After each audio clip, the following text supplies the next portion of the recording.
Brakatha Yahweh, Brakatha Yahweh Shai, Brakatha Yahweh, Brakatha Yahweh Shai, Brakatha Yahweh, Brakatha Yahweh Shai, Ba'ashem Yahweh Shai, Ba'ashem Rakah Kodash. All praises, honor, and glory to Yahweh, Ba'ashem Yahweh Shai, Ba'ashem Rakah Kodash. Double honors to my apostles and elders of Great Millstone, who rule well, who taught me this truth. And peace and salutations to the hopeful elect scattered abroad. It's your brother Zakar coming to you with another for the violence against thy brother Jacob. All right. This should be number 4. This is going to be about the Detroit race riot of 1863. All right. And I'm going to read this article. Okay. It's on blackpast.org. All right. And we're going to start off with the scripture for this series here. The main scripture is here in the book of Obadiah. It's only one chapter, verses 10. And it reads, "For thy violence against thy brother Jacob, shame shall cover thee, and thou shalt be cut off forever." Okay, so what we're bringing out these days in the series for the violence against thy brother Jacob, okay, because Esau, Edom, the so-called white man, okay, has executed many atrocities against Jacob, who's so-called Negroes, man. All right, consisting of the Southern Kingdom. Okay, so right here on this land in America, okay, they've committed many atrocities. Okay, like the scriptures say in the book of Zechariah, is that, matter of fact, let me pull that. They help forward the affliction. All right.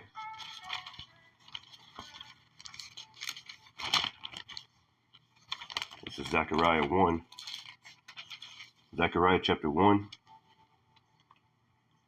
and verse 15. And it says, "I am very sore displeased with the heathen that are at ease.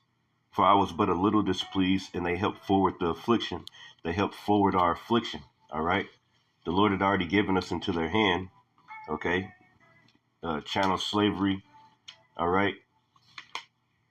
We was, slaves in this land. And then they call us so-called freed, and they still committing many atrocities against us to this day. All right.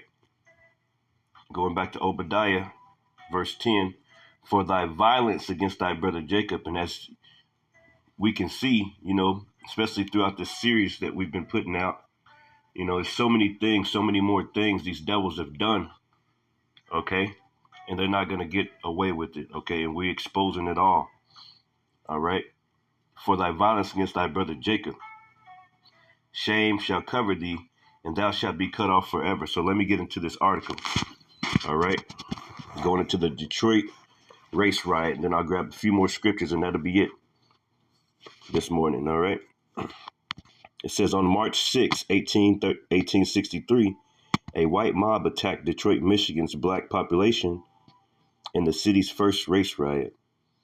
The event demonstrated racism among whites in the North and tension between races, which would lead to the deadly New York City, New York draft riots in July 1863.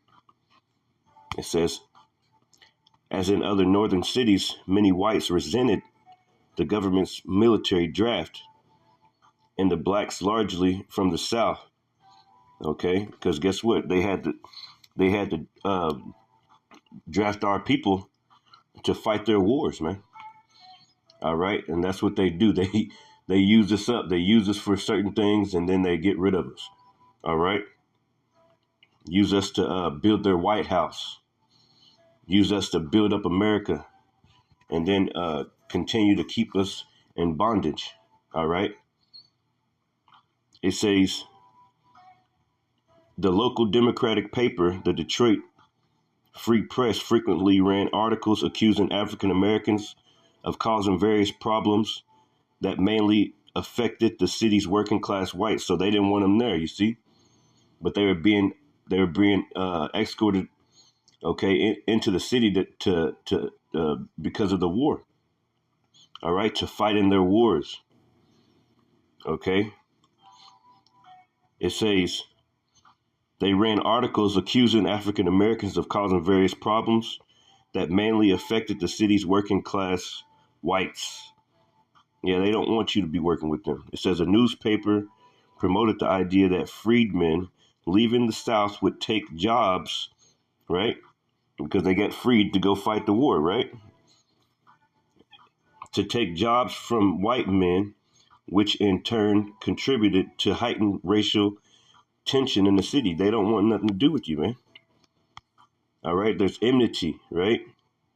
It says tensions in Detroit finally boiled over during the trial of William Faulkner, a mixed race man, okay, accused of molesting two girls, one of whom was white.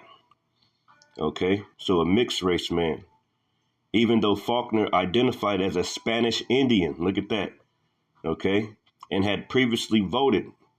At the time, only white men could vote. So he passed as a so-called white man, right? You see? But he was a Jake. You see? It says, identified as a Spanish Indian and had previously voted. At the time, only white men could vote. It says, the Free Press and other newspaper labeled him as a black man. Yep, that's right. You still black, man. You still not black, but you still a Jake, man. All right. You know?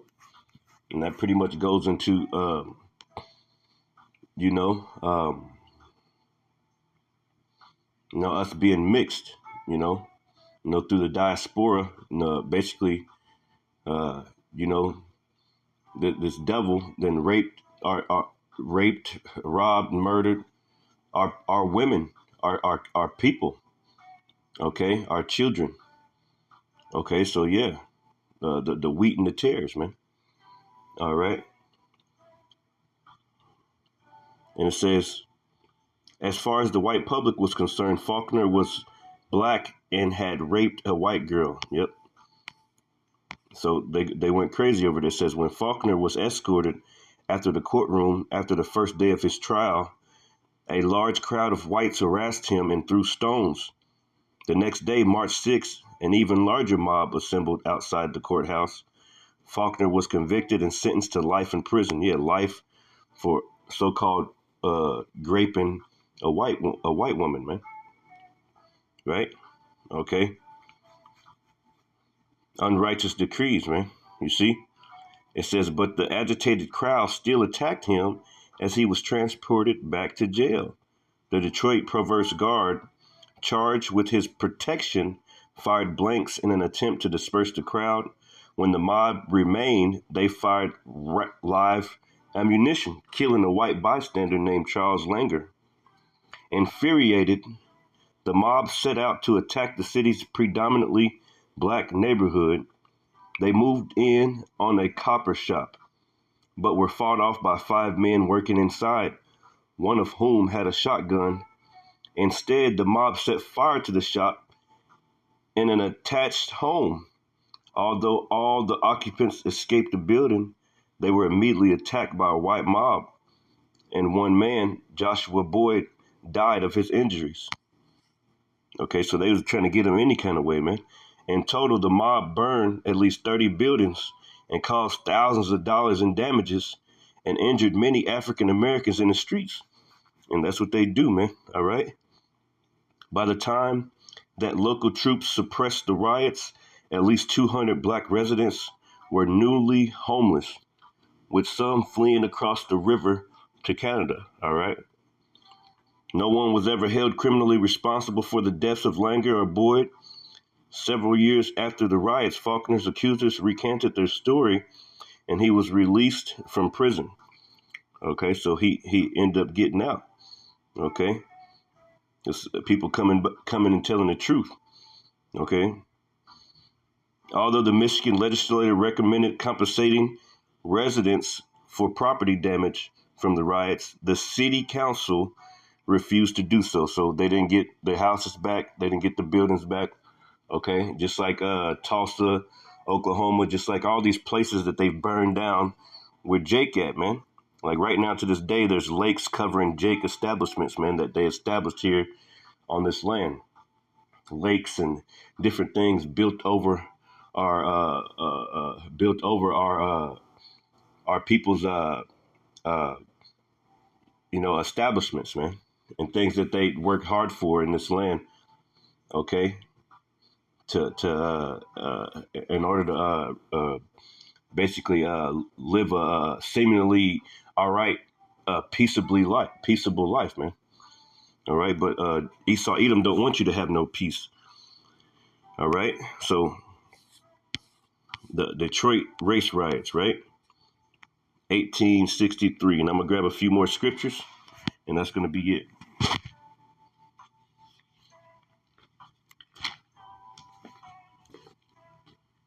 This is the book of Ezekiel, chapter 25, Ezekiel 25 and 12. And it reads, Thus saith the Lord power, because that Edom have dealt against the house of Judah by taking vengeance, and have greatly offended, and revenged himself upon them. Therefore thus saith the Lord power, I will also stretch out my hand upon Edom. And that's what you see these days, man. All these hurricanes and things happening to these damn devils. All right. Hey, it's ultimately the Lord, Yahweh Shem Yahushua. He said he's going to stretch out his hand upon you, man. All right. And you sitting here wondering why all these bad things are happening. Okay.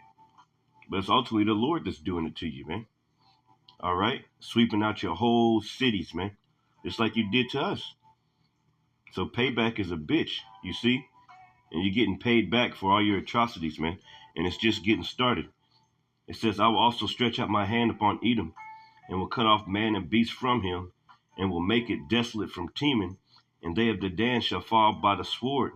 And I will lay my vengeance upon Edom by the hand of my people Israel. That's right, man. Going back to the book of Obadiah, man.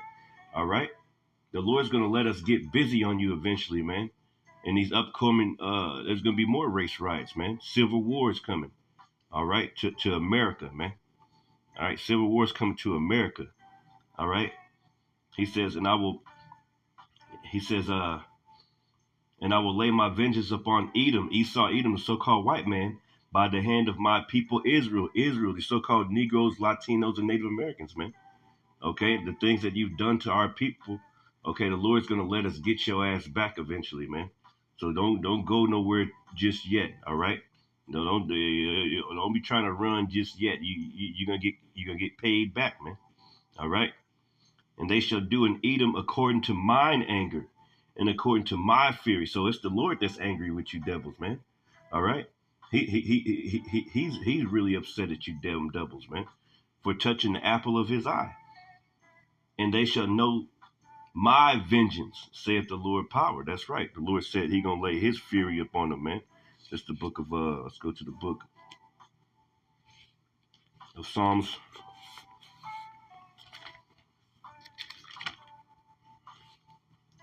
Psalms 137. Psalms 137 and 7.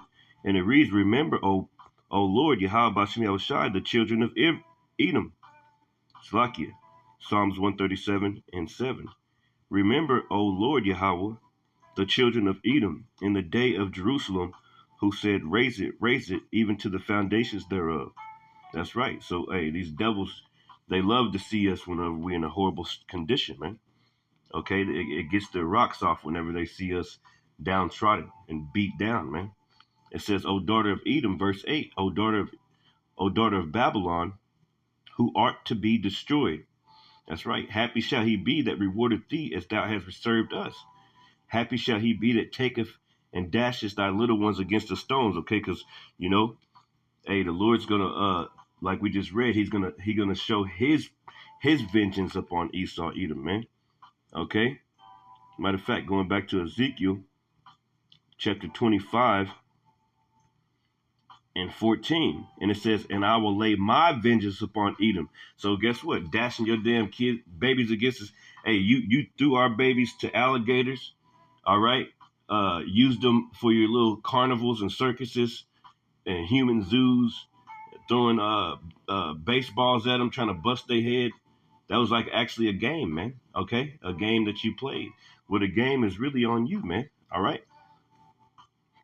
Psalms 137 and 8. It says, "O daughter of Babylon, who art to be destroyed, happy shall he be that rewarded thee as thou hast served us. Happy shall he be that taketh and dashes thy little ones against the stones," man.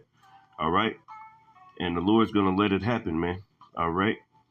The Lord's gonna be happy with letting it happen, man. All right.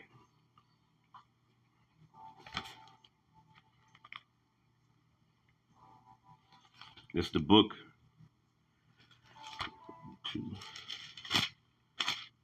of Ezekiel. The book of Ezekiel.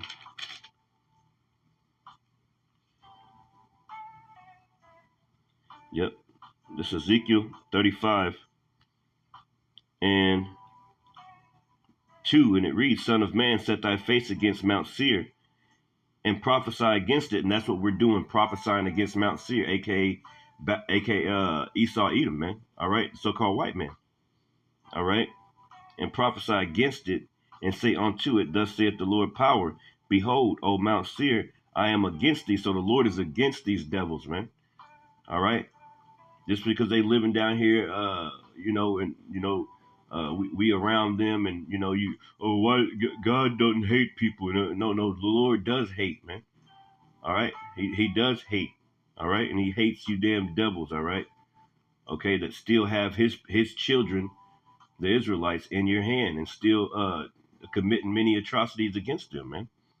All right, and say unto it, "Thus saith the Lord power, behold, O Mount Seir, I am against thee, and I will stretch out mine hand against thee, and I will make thee most desolate." That's right. So right now you're experiencing hurricanes, wildfires in different places over the years, all types of things, man, happening in this land. Okay, mass death, mass casualties every single day. Okay, this place is being uprooted. Okay, the Lord is pulling the strength out of this place, man. Going back to Isaiah chapter 19, he's shaking his hand over it, man. All right, for the controversy of Zion, man. All right, everything's being laid out on the table. Your own people are exposing you, man, because you're a damn devil. All right. It says, "I will lay thy cities waste, just like you did to us." Okay. Whenever we try to build an establishment, okay, then all of a sudden there would be race riots because you devils don't want us around. Well, guess what? The feeling's mutual. We don't want to be around you. We hate going to work with you. We hate being around you and forcing a smile. We just ready for the Lord to just get rid of you, man. All right. And it says, "I will lay thy cities waste, and thou shalt be desolate, and thou shalt know that I am the Lord, because thou hast had a perpetual hatred, and hast shed the blood of the children of Israel by the force of the sword in the time of their calamity, in the time that their iniquity had an end. Therefore, as I live, saith the Lord power, I will prepare thee unto blood." The Lord said he gonna prepare you damn devils unto blood. Okay, that's why you every single day you know that your time is short, man. You know that you're going down. All right. "Therefore, as I live, saith the Lord power, I will prepare thee unto blood, and blood shall pursue thee. Since thou hast not hated blood, even blood shall pursue thee." And that's what you see going on in America right now. Blood is pursuing you devils, man. And you can't hide from your past. Okay? Anyway, with that, Lord willing, this message was edifying. I'd like to give all praise, honor, and glory to Yahweh, Ba'ashem, Yahweh Shai, Ba'ashem, Rakakwadas, Shalom.